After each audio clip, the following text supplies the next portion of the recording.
I stared at my phone, watching it light up for the 15th time. Mom. Dad. Gabriella. Mom again. 15 missed calls in 3 hours after 2 weeks of silence. 2 weeks since my sister screamed, "You've ruined everything," while my parents nodded in agreement. 2 weeks since I walked out with nothing but my backpack and dignity. And now? Now they suddenly needed me. Funny how they only remember I exist when their perfect facade starts cracking. It was already midnight when I found the emails. Sitting in my cramped motel room, fingers trembling over my laptop keyboard, I discovered my sister had stolen everything, my entire curriculum, my teaching methods, my diagrams. All of it now under her name, her brand, her face plastered where mine should have been. MIA Sawyer presents the Success Framework, the website announced proudly. The same framework I'd spent 4 years developing. The same framework that my parents watched me build while telling me it would never amount to anything. I didn't cry. I didn't scream. I just took screenshots. Documentation over drama. Always. Before we go deeper, drop a comment with where you're watching from and what time it is. Let me know if your family ever made you feel invisible until they needed something from you. Let me back up. 2 weeks ago, I stood in the doorway between our family kitchen and living room, watching my sister MIA filming yet another promotional video for her self-made business coaching brand. Her ring light cast a perfect halo around her carefully highlighted hair as Mom and Dad gazed at her adoringly. I clutched my mug of twice reheated tea, feeling like a ghost in my own home. No one had mentioned my name in 3 hours. Not surprising. I'd perfected the art of becoming wallpaper in that house. Sometimes I wondered if the furniture noticed me more than it did. Then her laptop glitched mid-livestream. Oh my god, not now. Mia's perfectly curated smile dropped instantly. Why does this always happen when you're around, Ellie? I blinked, stunned. What? You stress me out just by breathing, she snapped. You throw off my whole vibe.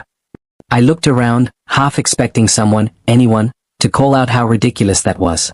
Instead, Mom stood, brushing invisible lint from her designer pants. She's right, you know, Mom said calmly. Every time something good happens, you find a way to ruin it. You've ruined her life. She paused, meeting my eyes with cold precision. Honestly, you've ruined ours, too. Dad didn't speak. He just rubbed his temples like I was a migraine he couldn't shake.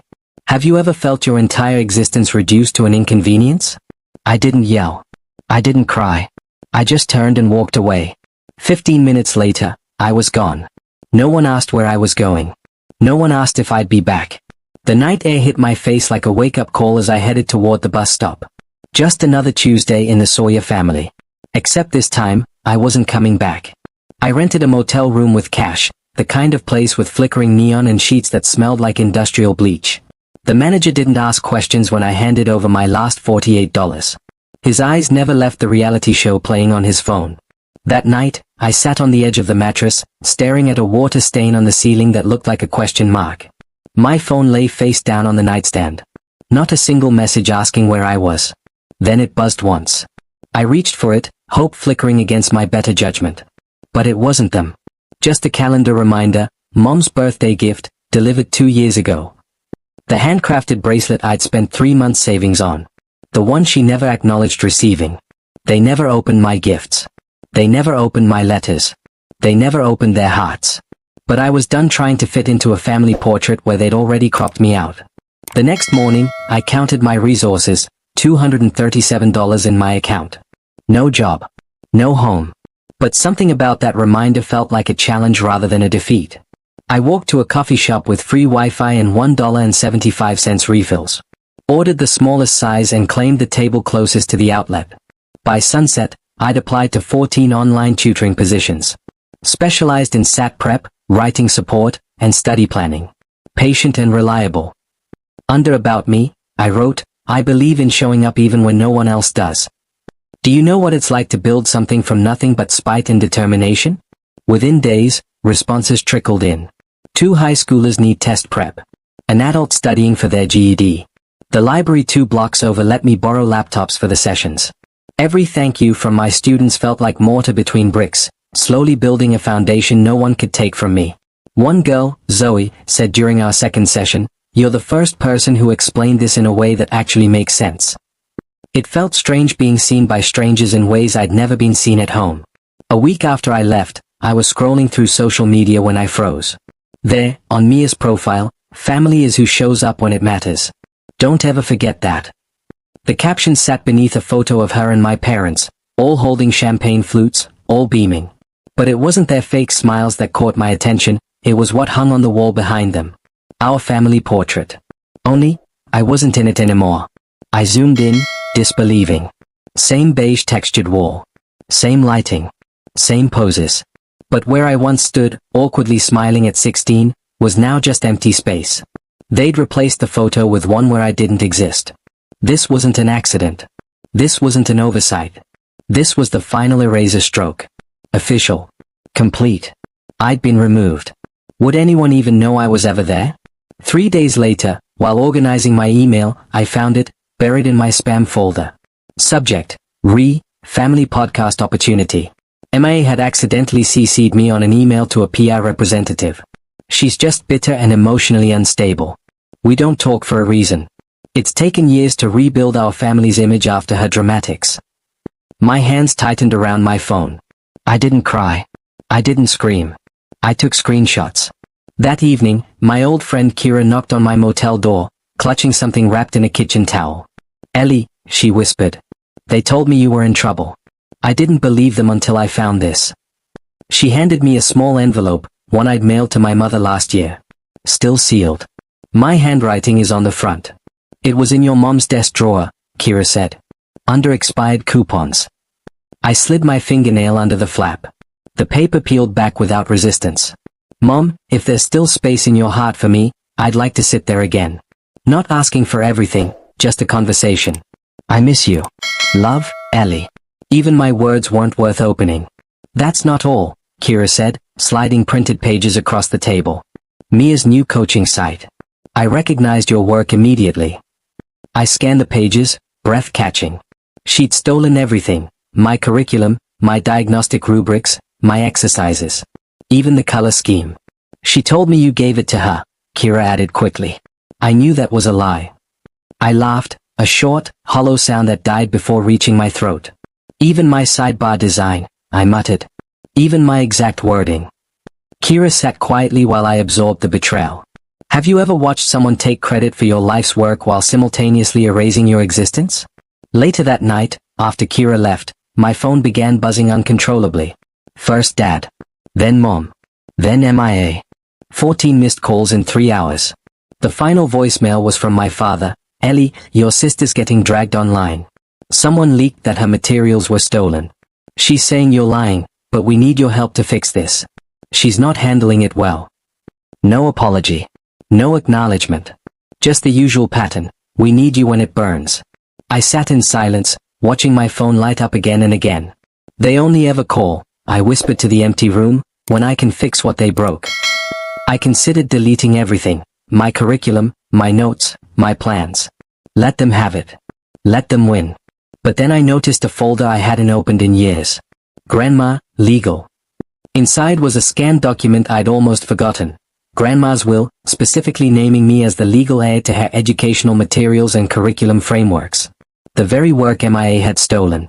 And there it was, my grandmother's signature, her final gift, protecting me when she knew no one else would. Do you know what it feels like when the world cracks open and reveals the truth you've been seeking? The next morning, I hired a lawyer. Not to sue, not yet, but to document, verify, and publicly file my ownership. "You don't need a lawsuit to take back what's yours," my lawyer, Renee, said. "You just need to stand in your truth." That night, my family showed up at my door. Mom looked exhausted. Dad looked anywhere but at me. Mia's perfect makeup couldn't hide her panic.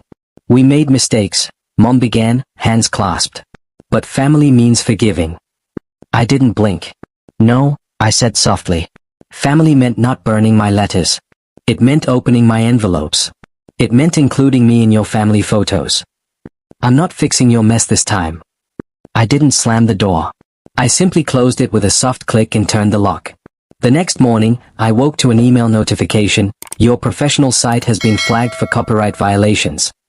Someone, an anonymous IP address, had filed claims against my own curriculum. They tried to erase me one final time. But I was ready. I gathered every piece of evidence: timestamps, drafts, my grandmother's will. I sent it all to the hosting platform with a simple message. In light of recent confusion, please find attached my original course materials, development drafts, and legal rights to this content. Within hours, the internet turned against MIA. Former interns shared screenshots proving my original authorship. Comments flooded her posts. This looks like textbook plagiarism.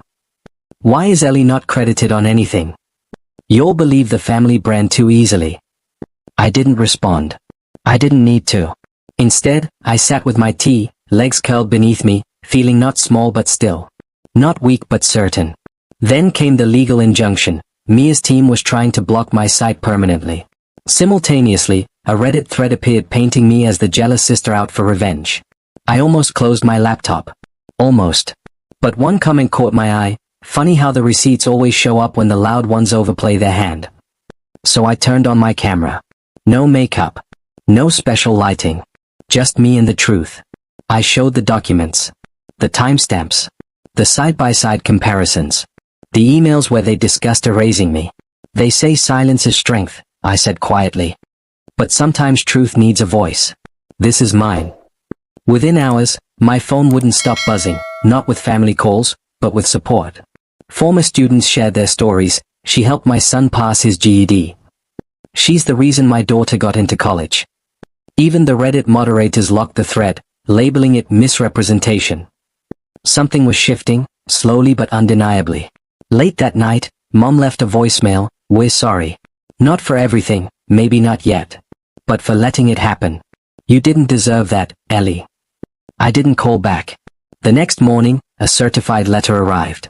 Inside, a settlement offer. 6 figures. Full rights restoration. In exchange for silence. The kind of offer that comes dressed as a resolution but reeks of control. I read it twice, once as the girl who'd spent years doubting herself, then again as the woman I'd become. Then I fed it into my shredder and listened as it turned to dust. That afternoon, I posted my final statement. No video, just words. You don't owe people silence just because they share your last name. I won't take hush money for pain I never caused. By nightfall, it was everywhere. Women from across the country are sharing their own stories of being erased, gaslit, and scapegoated. One message read, I thought I was the only one. Thank you for saying what I couldn't. I haven't heard from my family since. Not on birthdays. Not when Mia's site was permanently shut down. Not when Mom quietly sold the house. Some say it was to cover legal costs. Others whisper she'd simply had enough. But I don't wait for gossip anymore. I don't need apologies printed in ink or whispered through other people's mouths. They weren't monsters, just people who made me wrong when it was easier than looking in the mirror. I didn't fight to punish them. I fought to free myself. Freedom is quieter than I imagined, but not empty. Last month, I launched a small scholarship fund in my grandmother's name. Nothing flashy, just enough to help kids like those I tutored when I barely had rent money. The thank you notes started coming in, most from strangers. One from a student I taught at the public library. You were the first one who told me I could do it. I believed you. I sat with that letter for a long time. Not because it hurt, but because it didn't. This is the life I built in the silence they once thought would bury me. Have you ever stopped chasing the apology that never came and realized peace was the real closure? Have you ever been erased by your own family and still found the strength to build something lasting? Share your story below. You're not alone anymore. Before you go, ensure to share this story with your family and friends. You might be saving someone.